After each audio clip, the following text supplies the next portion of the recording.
السلام علیکم. داسې ښکاري چې د حکومت دا فیصله کړې ده چې عوام معمولي خوشحالي ویني نو د هغې خلاف څه اقدامات کوي. اول خلکو د بجلی نه تنګ وو نو سولري ولګولې، حکومت ورته افر وکړو چې نیټ میټرینګ ولګوئ او تاسو چې کومه بجلی استعمالوئ هغه استعمال کړئ او سیوایي موږ له راکړئ، په حکومت به بوج کم شي.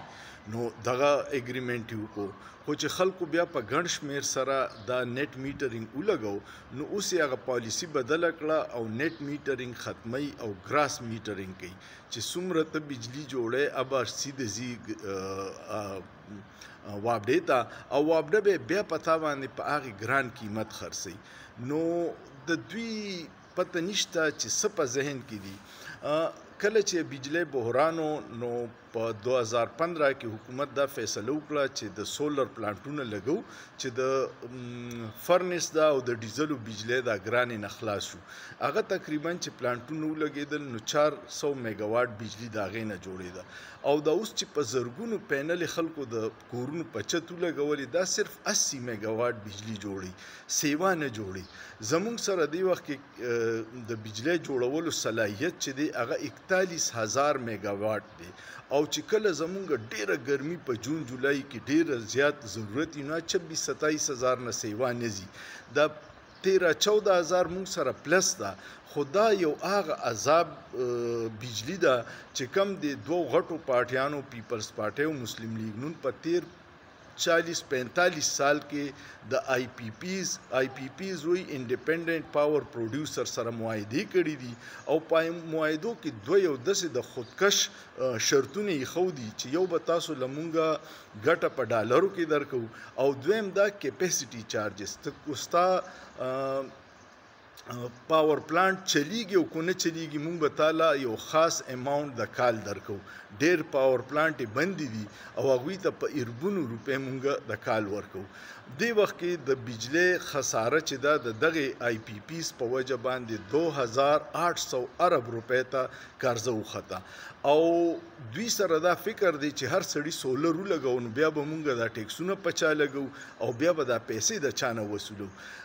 دا هر څه کوي د عوام هغه 80 میګاواټ باندې ورته تکلیف دی او خپلې عیاشیانې نه ختموي، خپل مفت بجلی، ګیس، پیټرول پروټوکولز نه ختموي. خو دوی دغه نیم هم کي نو پاکستان ته نه د آی ایم ایف د قرضې ضرورت شته او نه دومره ګران بجلی بیلونو ته ضرورت شته.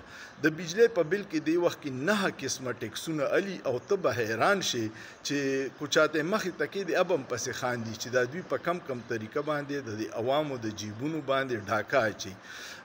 د دوو پارټیانو احتساب پکار دی چې تاسو د ډیمونو ولې نه جوړول او دا ګران آی پی پیز مو ولې جوړ کړي دي ځکه چې د ډیم بجلی په 1.5-2 روپۍ یونټ پرېوځي او د ګیس د فرنسایل او د ډیزلو نه چې دا هغه ډیره ګرانه بجلی پرېوځي. خو دوی عوام ته بس اسې سترګې ولا توره کړې وي او دا یې وي چې فوري ورته بجلی ورکو نو یو جنریټر چې ولګوي نو د هغې بجلی ډیره ګرانه پرېوځي.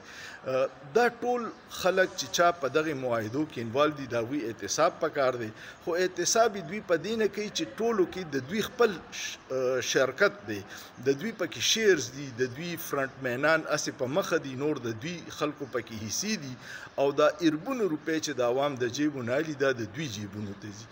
نو د بجلی بحران کې کشمیریانو خپل متحد راووته، 40 لاک کشمیریانو جدوجهد وکړو او خپل یونټ یې 3 روپۍ ته کړو او د وړو ریټ یې 28 روپۍ ته کړو او 25 کروڑ عوام بېبسه دي ځکه چې تقسیم دي. خو دوی په یو ځای راچوت شو، دا حکمرانان به تښتي، بیا به ورته ځای نه میلاویږي، خو عوام تقسیم دي، خپل سیاسي اختلافات دي او د خپل حقوقو دپاره نه متحد کیږي نو دغه ګرانه بجلی ګران کیس به پې خرڅوي او خلک به اخره کې یا کورونه خرڅوي یا به خودکشي کوي.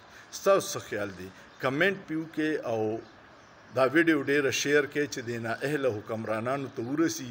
نو شرم خو څه نشته، خو کیدی شي چې څه ورله لږ ورشي. سوچ پې وکړئ، په سوچ کې څه ګناه نشته.